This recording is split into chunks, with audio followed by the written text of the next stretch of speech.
Hello students, हमने chapter start किया है improper integral and their convergence. आज हम इसमें improper integral of second kind को डील करने के कंपैरिजन टेस्ट और कंपैरिजन इंटीग्रल करेंगे कि जो गिवन इंटीग्रल होगा उसका कंपैरिजन किसी ऐसे इंटीग्रल के साथ करके हम अपने इंटीग्रल की कन्वर्जेंस और डाइवर्जेंस के बारे में बता सकते हैं।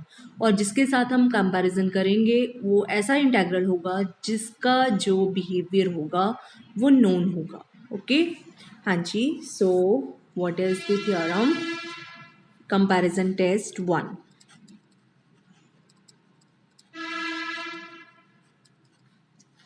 इट सेज, इसका हमने सिर्फ रिजल्ट करना है, इसका प्रूफ नहीं करना।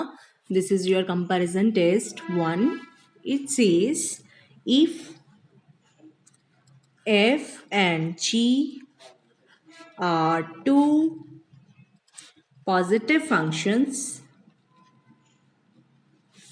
on interval a to b such that fx is less than or equal to gx for all x in the interval ab, and a is the only point of infinite discontinuity of f on ab, then what can you say? Number 1, integral a to b f g dx is convergent, implies integral f is also convergent. Number 2, integral a to b f dx is divergent, implies integral a to b g dx is divergent. हाँ जी, तो ये क्या है comparison test 1। F and जी दोनों ही positive functions होने चाहिए interval A B के ऊपर। एफ एक्स की जो वैल्यूज हैं वो जी एक्स से अगर छोटी हैं for all points x in a b, और a is the point of infinite discontinuity of f, then what happens? अगर बड़े वाला इंटेग्रल जी एक्स जो है बड़ा फंक्शन है, राइट, अगर बड़े वाला इंटेग्रल कन्वर्जेंट है तो छोटे वाला भी कन्वर्जेंट होगा। अगर छोटे वाला डाइवर्जेंट है तो बड़े वाला भी डाइवर्जेंट ही होगा। Is it clear? ये जो टेस्ट है ये हम ज्यादा यूज नहीं करते, but we should know this test. जो कंपैरिजन टेस्ट 2 है, this is applied the most. Comparison test 2, this is very very important test. We will do result only, right? What does it say? If f and g are positive functions on interval AB, A is the only point of infinite discontinuity, मतलब A वो point है जहाँ पे F और G की जो values हैं वो क्या है? इनफाइनाइट है। such that limit x tending to A fx upon gx is L, which is neither equal to 0 nor equal to infinity, then integral a to b f dx and integral a to b g dx behave alike. Means अगर integral F convergent है तो integral जी भी convergent होगा, integral F divergent है तो integral जी भी divergent होगा। Same way अगर इंटेग्रल जी कन्वर्जेंट है तो इंटेग्रल एफ भी कन्वर्जेंट होगा, इंटेग्रल जी डाइवर्जेंट है तो इंटेग्रल एफ भी क्या होगा? Divergent, right? Next is comparison test 3।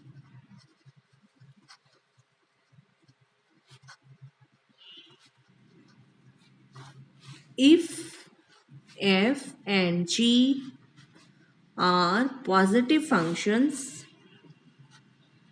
on interval AB, A is the point of infinite discontinuity such that, ये तो था neither limit is zero nor it is infinity, but अगर ये लिमिट जीरो हो या इन्फिनिटी हो then still we can say something, but something less. What is that? If limit extending to a f x upon g x is zero, then integral a to b g dx is convergent implies integral a to b f dx is convergent. ठीक है, तो इस case में तो both ways था, जब non ये limit ना ही जीरो हो ना ही इन्फिनिटी हो, फिर तो एफ और जी का बिहेवियर सेम है दोनों साइडों से, राइट। लेकिन अगर यहाँ पे जो लिमिट है वो जीरो के बराबर है और इंटेग्रल जी कन्वर्जेंट है, then we can say that integral f is also convergent. But अगर ये लिमिट जीरो है और इंटेग्रल जी डाइवर्जेंट है, then nothing can be said about integral f. ठीक है, so in one direction something can be said. Same wave infinity के लिए भी रिजल्ट है छोटा सा। If limit x tending to a fx upon gx it is infinity, right, and integral g dx is divergent, then integral f dx is also divergent। तो इस case में क्या है, अगर ये लिमिट इन्फिनिटी है और इंटेग्रल g डाइवर्जेंट है, then it can be said that integral f is also divergent। But अगर ये कन्वर्जेंट हो जाता है, then nothing can be said about integral f, right। सो इन बातों का आपने ध्यान रखना है। ये तीनों जो कंपैरिजन टेस्ट हैं इनके रिजल्ट याद रखने हैं आपने। Next is an important comparison integral.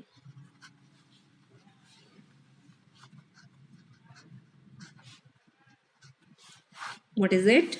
It says the improper integral a to b dx upon x minus a to the power n. This integral is convergent if and only if n is less than 1, right? तो इस तरह का हम जो function लेंगे जिसका behaviour हमें known होगा for some values of n, उसका बिहेवियर पता होगा, तो उसका कंपैरिजन हम गिवन इंटेग्रल के साथ करेंगे, जिससे हमें जो गिवन इंटेग्रल का बिहेवियर है वो भी पता चल जाएगा। ओके, जब हम इसके क्वेश्चंस करेंगे तो ये जो टेस्ट और कंपैरिजन इंटीग्रल के रिजल्ट हैं ये क्लियर हो जाएंगे।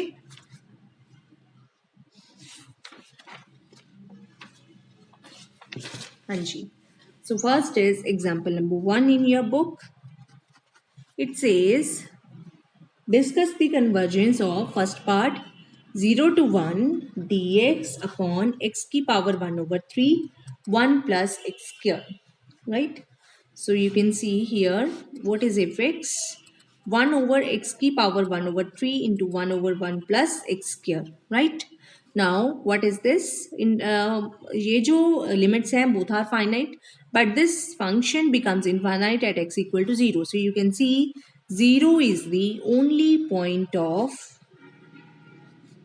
infinite discontinuity of f, right? So जो gx है कंपैरिजन इंटेग्रल है वो हम किस फॉर्म का लेंगे, 1 माइनस एक्स की power a raise to n form का, राइट, जिसका हमें बिहेवियर पता होता है, राइट। बट a यहाँ पे क्या है, 0, because 0 is the point of infinite discontinuity. तो जो हमारा फंक्शन है gx वो किस फॉर्म का होना चाहिए, 1 over x raise to n। और fx को देख के हम अंदाजा लगा सकते हैं कि अगर हम gx को ले ले 1 ओवर एक्स रेज टू 1/3, ठीक है, और फिर ये लिमिट इवेलुएट करें किस चीज की, limit extending to 0 fx upon gx, तो ये क्या बन जाएगा, 1 ओवर x की power 1/3 1 plus x square upon 1 over x की power 1/3। So you can see this will get cancelled with this, so you are left with only limit extending to 0 1 over 1 plus x square. What is limit of this function? It is 1, ठीक है। So limit exists and it is neither equal to 0 nor equal to infinity, right? So what can we say by comparison test 1? Integral 0 to 1 f dx and integral 0 to 1 g dx will behave alike, ठीक है। और important comparison integral क्या कहता है कि this integral, what can you say about this integral? And what can you say about the integral g dx? It is integral 0 to 1 over x की power 1/3 dx. What is the value of n here? It is 1/3. 1/3 is less than 1, ठीक है। So by that result this integral is convergent. Since the integral gx is convergent, therefore integral f, which is the given integral, is also convergent. Is it clear? So this way we are to decide what should be the value of gx so that the limit exists और इससे हमें gx जो है वो उसका behaviour भी पता हो और उससे उसके बिहेवियर से हम इंटेग्रल f का बिहेवियर जान सकते हैं. ओके हाँ जी. Next is the question part 2. It says discuss the integral of the function 0 to pi by 2 sin x upon x की power 3 by 2 dx. ठीक है. So what is fx? Fx is sin x upon x की power 3 by 2. So again you can see 0 is the only point of infinite discontinuity of F. Right. तो एक बार तो आपके mind में ये आएगा कि you take g x to be 1/x की पावर 3/2. बट ऐसा करने से क्या होगा और इसका बिहेवियर क्या है? 3/2 is greater than 1. It is divergent. Integral g is divergent. ठीक है. And what will be this function f x upon g x? It will be sine x. और इसकी 0 पॉइंट पे लिमिट क्या होगी? Limit extending to 0. It will be 0. ठीक है. So what is the result in this case कि अगर ये लिमिट 0 हो और इंटेग्रल g कन्वर्जेंट है then we can say that integral f is convergent. But here limit is 0 and integral f is divergent, so nothing can be said about integral f. right. तो इस तरह से आपने ये question गलत नहीं करना. सो हमें जो gx है वो इस तरह से लेना है जिससे fx अपॉन gx की जो लिमिट है वो नॉन जीरो और फाइनाइट बन जाए. So what is fx?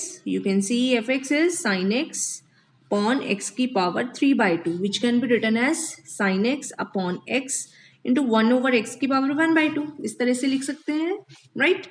Now you take gx to be 1/x की power 1/2. अब हमें पता है कि 0 पॉइंट पे ये तो कैंसिल हो जाएंगे. इसकी लिमिट क्या है? 1. ठीक है. Now what you say limit extending to 0 fx upon gx that is equal to limit extending to 0 sin x upon x and it is equal to 1 which is neither equal to 0 nor equal to infinity. Therefore by comparison test 2 integral 0 to pi by 2 fx and integral 0 to pi by 2 gx will behave alike. right. And what is the behavior of integral g? What is this? Integral 0 to pi by 2 1/x की power 1/2. 1/2 is less than 1, therefore this is convergent. Since this is convergent, therefore integral f from 0 to pi by 2 is also convergent. Is it clear? ठीक है. तो इस तरह से आपने बड़े ध्यान के साथ, these are very interesting question, but you will have to be take care. ठीक है. कहीं गलती ना करते हम. बड़े ध्यान से हमने कंपैरिजन टेस्ट लगाने हैं. Next is check the convergence of the integral x raise to n plus 1/x plus x dx. ठीक है. So what is fx? fx is x raise to n upon 1 plus x. What can you say about this function? हाँ जी, इस function की तो कहीं भी infinite discontinuity नहीं है अगर हम 1/1 प्लस एक्स की बात करें. राइट. क्योंकि ये तो जो इनफाइनाइट है सिर्फ और सिर्फ एक पॉइंट पे बन रहा है जहां पे x -1 के बराबर है. बट 0 to 1 इंटरवल में x कभी भी -1 के बराबर नहीं है. तो ये तो हमें अड़चन नहीं लगाता. बट ये x रेज टू n एक बार तो देखने से आपको लगता है कि न्यूमरेटर में है तो 0 कोई प्रॉब्लम नहीं करता. नो. अगर n नेगेटिव हुआ तो ये जो x की पावर है वो नीचे आ जाएगी तो 0 will create problem. Right. So for n greater than or equal to 0, integral f is proper. ठीक है. जब तक ये जो पावर x की ऊपर रहती है तब तक 0 कोई प्रॉब्लम नहीं है. तो ये इंटेग्रल क्या है? Proper. 0 is not the point of infinite discontinuity in this case. But if n is less than 0, then 0 is the point of infinite discontinuity. Right? समझ गए आप मेरी बात? क्योंकि तब ये x की जो पावर है वो नीचे आ जाएगी and 0 will be the point of infinite discontinuity of the function. Right. So अगर n greater than equal to 0 है then it is proper. Nothing is point of infinite discontinuity, so this integral is convergent in this case for n greater than or equal to 0. Now we will check its convergence for n less than 0. ठीक है, हाँ जी. So case is when n is less than 0, what can we say, right? हाँ जी. So then you can say that you can write it as 1 over x की power minus n 1 plus x. ठीक है. So what can you say? What should be our gx? You can take it to be x raised to minus n, right? हाँ जी. Now what is limit x tending to 0 fx upon gx? It will be limit x tending to 0 1 over 1 plus x, which is equal to 1, which is neither equal to 0 nor equal to infinity. Therefore integral 0 to 1 f dx and integral 0 to 1 g dx behave alike. दोनों का behaviour क्या होगा? Same. Now what can you say about integral g? Integral g क्या है? Integral 1 over x की power minus n 0 to 1. This is convergent if and only if minus n is less than 1. That is n is bigger than minus 1. ठीक है. So integral, therefore integral f is convergent if and only if n is bigger than minus 1. ठीक है. So case कौन सा चल रहा था? when n is less than 0. ठीक है. सो इंटेग्रल f कन्वर्जेंट है when n is less than 0 and is bigger than minus 1. Right. तो ये था ये वाला केस -1 0 और हाँ जी ग्रेटर देन इक्वल टू 0 के लिए तो कन्वर्जेंट ही था. बट जब लेस देन 0 की बात आई तब कब कन्वर्जेंट है? तब जब n इस रेंज में है. ठीक है. यहाँ पे तो कन्वर्जेंट है ही, तो यहाँ पे भी हो गया. तो पूरे के पूरे इंटरवल को जोड़ के क्या बनता है? Integral f is convergent if and only if n is bigger than -1. Is it clear? दोनों केसेस को मिलाने के बाद. Is it clear? Next is fourth part. Check the convergence of integral 0 to 1 dx x cube 1 plus x square की power 5. ठीक है. So what is fx here? 1 over x cube 1 plus x square की power 5. ठीक है. So 0 is the point of infinite discontinuity. ठीक है. So you can take gx to be what? 1 over x की power 3. What is limit x tending to 0 fx upon gx? It is limit x tending to 0. ये cancel. बचा क्या? 1 over x square की power 5. What is this? It is 1. ठीक है. So ये तो ना ही 0 है ना ही infinity है. Therefore integral f and integral g behave alike. What is integral g? Integral g क्या है? Integral 1 over x की power 3 dx and 3 is bigger than 1. Therefore it is divergent. ठीक है. Therefore integral f is also divergent. Is it clear? So this way you are to do the questions.